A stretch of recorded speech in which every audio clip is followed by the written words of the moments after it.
Titan management, Nigel, with us to take the conversation on results forward. Well, that's right. Well, let's get straight to that then. Titan had reported a weak set of numbers for the past quarter. The profitability as well was impacted by customs duty-related losses worth around 290 crores.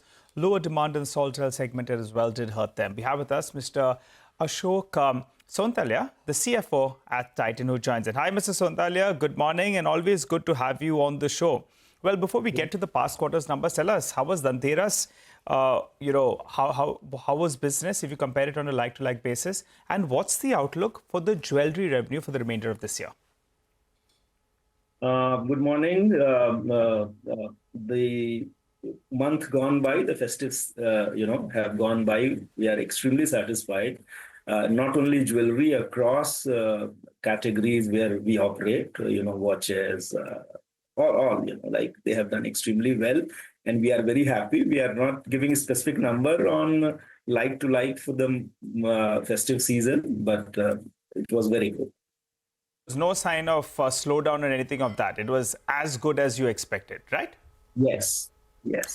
Okay, all right. To the next part of the question, we believe Q3 should be a strong quarter from the revenue growth performance. And looks like Q4 also we are very, very optimistic. And that is where we believe H2 is going to be better in terms of revenue performance, growth performance, as well as margin performance for Titan.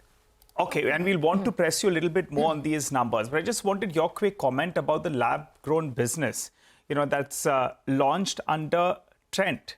Some would have imagined that it should have ideally come under Titan. And we saw that in terms of a stock market reaction as well. Titan fell while Trent went up. Your comment on it, why wasn't it put under Titan itself? So, there is no, the way we play our categories are very different the way Trent would play. Trent is a big box retailer, West Side, and they can introduce whatever they want, whatever their consumer would try to look at it and experiment with that within that big box of West Side. And it makes complete sense for them, whatever price point they want to do. We play our approach different. We are a category guy in a way.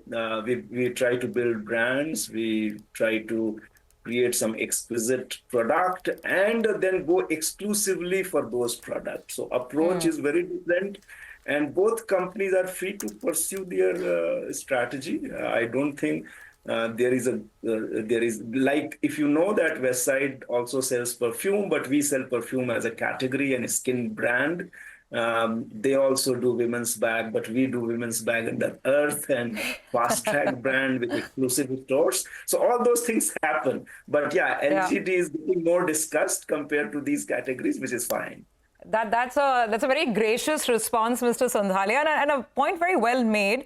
Yes, you've reminded us there are lots of other categories in which there are overlaps as well.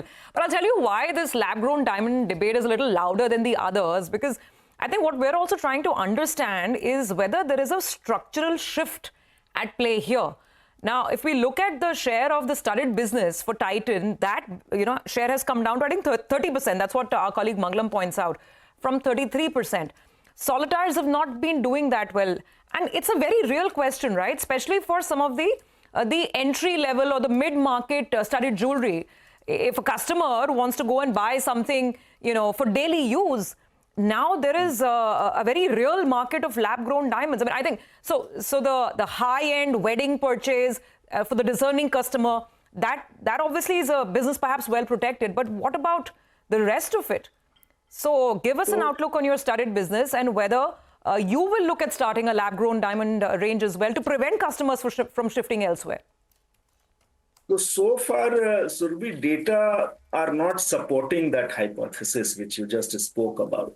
Actually, we find some pressure on the high caratage solitaire, where the customers are more discerning, they have a little bit investment orientation in mind, and the way prices have been behaving in the past, they are on sideline.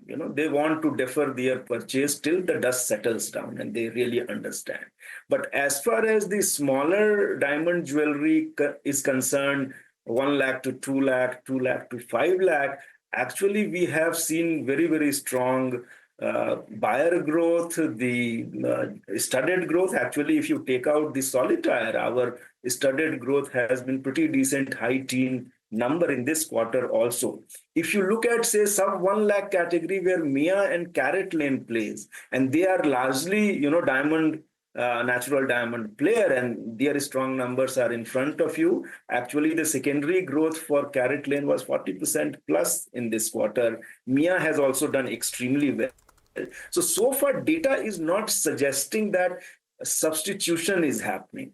Or the customer is preferring lab-grown diamond over natural diamond. They might add some of their jewelry portfolio, and I'm not denying that. And but our data suggests that customers who are coming to us, they want to be assured that they are buying natural diamond. So as of now, sir, from what you describe, and that's really helpful and good to know that no shift is being observed as far as your numbers go.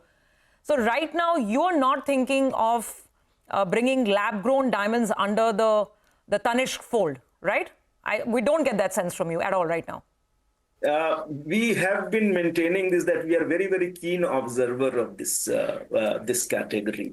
And this is a very, very important strategic choice for us, So we would like to talk about that when we are fully ready about that. But will you do it, sir? Is that a thought process?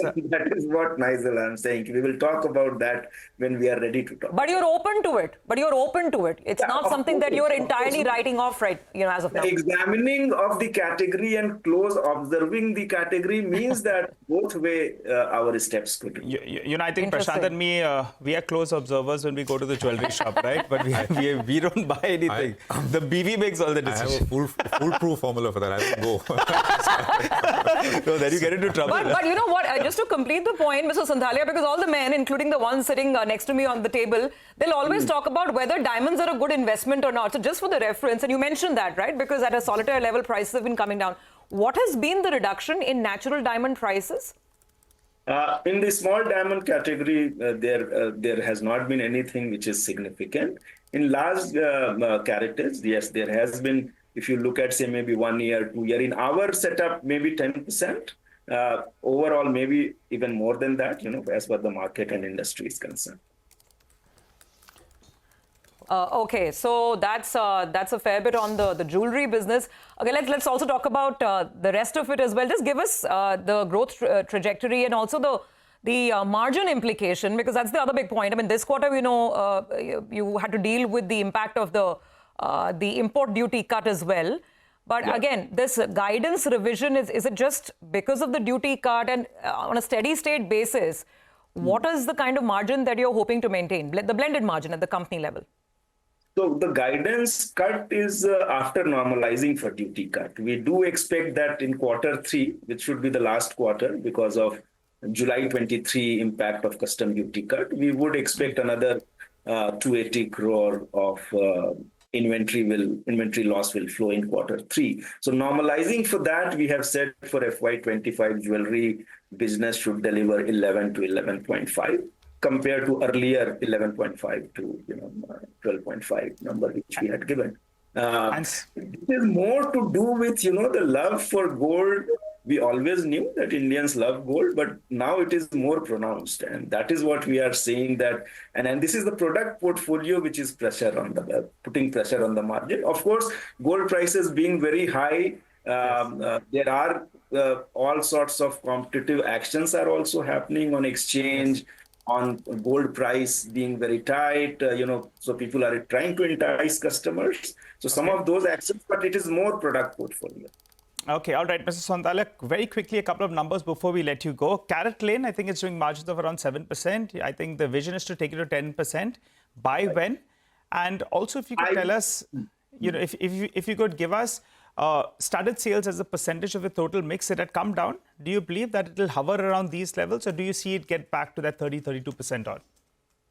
So the Carrot Lane should inch up towards 10% to my mind in 2 to 3 years time period for sure. As they gain scale, operating leverage would kick in, and I think whatever actions they are taking on their cost side of it, should take them towards double digit. Okay, so that's a 2 to 3 year time frame I would put it. As far as the studded mix is concerned, yeah, in this quarter it is 30%, and I expect likely to stay there because at this point of time, the preference of consumer towards gold jewelry and gold coins is far more pronounced, and it is unlikely to shift so soon. So we would keep it that way right now. Okay, we look at a few listed companies. The smaller ones are growing quite well. Competition definitely is picking up. I think you have roughly around 8% of the market.